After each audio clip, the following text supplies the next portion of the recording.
All right, in our previous video, we attached the trim, and now we're ready to attach our final piece, which will be our top that we assembled in an earlier video.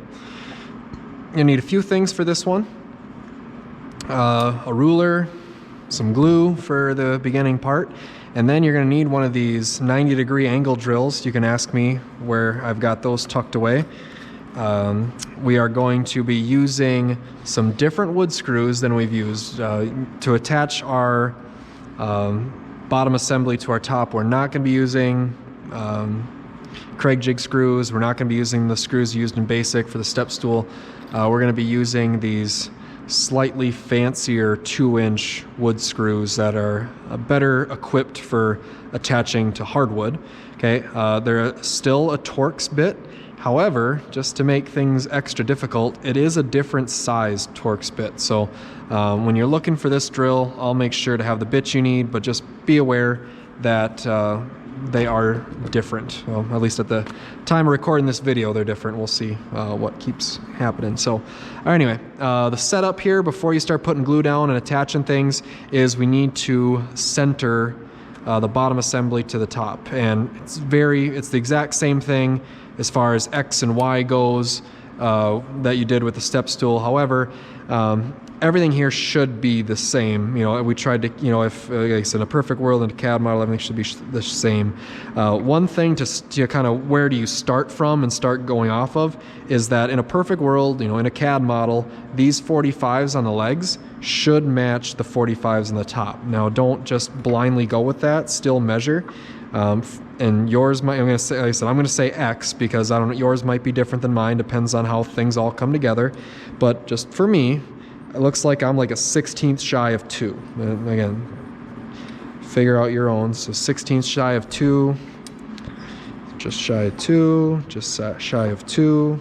Okay, so that worked for me. I kind of moved it back and forth, measured, checked everything. Once I was happy with it, I did mark my spots slightly in pencil because I'm going to have to sand that off later, so I don't want to put a whole crime scene chalk line around everything, so that's just going to be a pain in the butt to sand off. I prefer attaching it this way, where I'll put the glue on my stretcher or skirt leg assembly. I'll smear it around a little bit with my finger, and then I'll flip it upside down and set it down. And the reason why I smear it around is so it doesn't bubble or it doesn't like pool together, collect, and then drip. And if you spread it around, it'll kind of keep in its spot.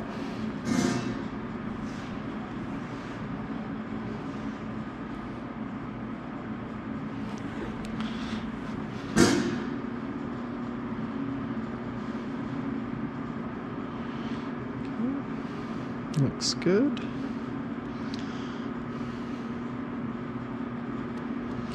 Now, again, if you're new to the videos, if you're just watching this one to get caught up on a lesson you missed, my coffee table is a different dimension. I changed it ever so slightly based on where I plan on putting it in my house. So just follow your dimensions on the sheets, on the handouts. Okay. So that goes a lot easier if you have 2 people, I've learned. I kind of smeared mine a little bit. You probably can't tell with your camera angle, but I did smear a little bit. I'll have to get a damp paper towel in there yet. Matter of fact, I think I might grab one right now. So, and like always, if you've been watching all the videos, having a damp paper towel handy when you're doing gluing stuff is a really good idea. Yeah, don't go too crazy. I'll probably end up making more glue mess once I start pressing that down, but I'm hitting all my pencil marks. It's time to start putting screws in. I'll probably do those 2 first. I'm actually gonna just start this one, get it to bite. Ooh, actually, that one actually went in good. I was just gonna start that one, but it looked like we're done.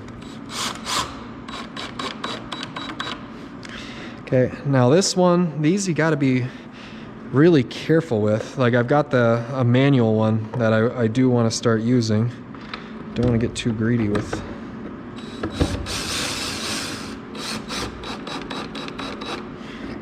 Okay, because a couple things. You put too much pressure on it and it could either just drive all the way through and poke through the top, or it might just strip it. We should have it on a 1. It's not going to spin so fast.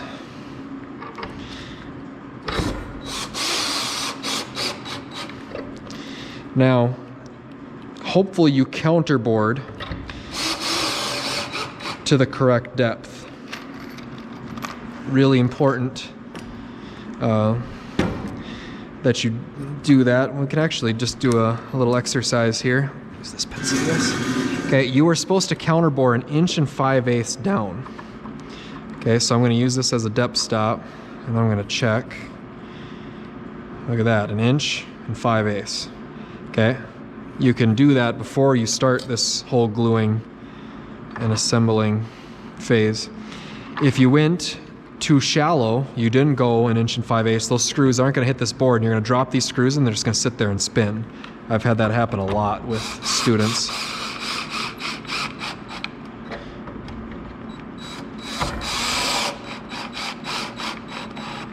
Okay.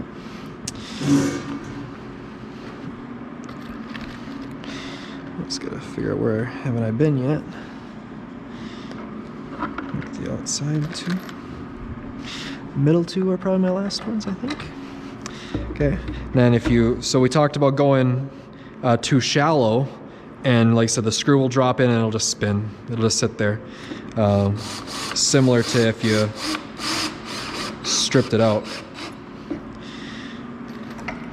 If you go too deep, obviously, then you end up poking them through the top of your top, which won't look good. Did I do that one already? Slide it over and check. Yep, did that one already. Did that one. Sorry, you probably can't see what I'm seeing with this camera angle. Probably cutting you off. I'm just using the light on the screwdriver to make sure I got one each hole. Okay, I do. And I'm gonna manually, when the glue starts squirting out, this one's probably good. Yeah, it's usually a good sign. That one. Don't want to get too greedy. Again, you have a pretty good chance of stripping it out too. So, but these are all grabbing really well. So it pays to get that counterbore depth right.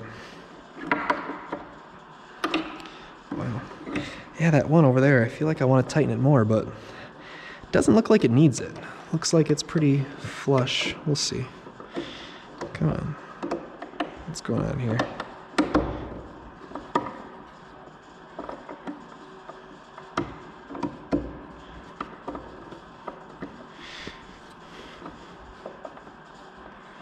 That one's not biting.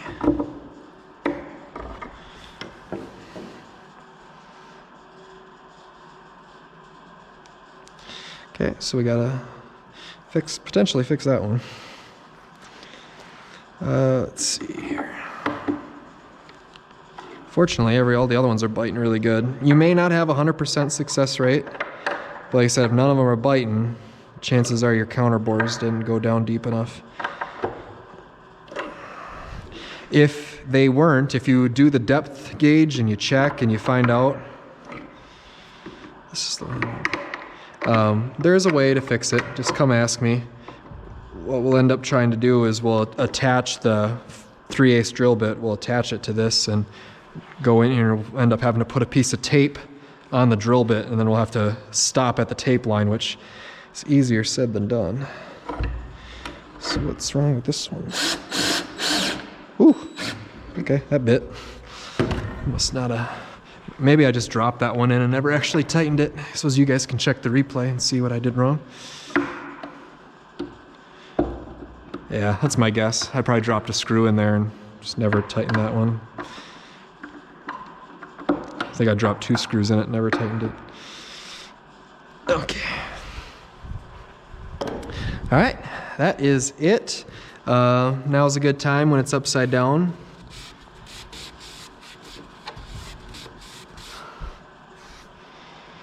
To clean up any glue mess. I know it's on the bottom, so people are not as likely to see it, but it's never easier to clean than right now.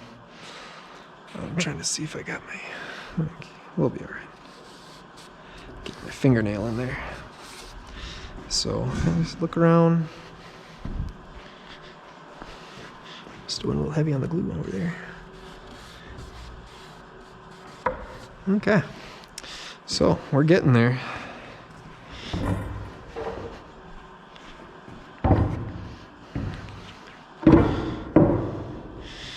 All right, top is attached.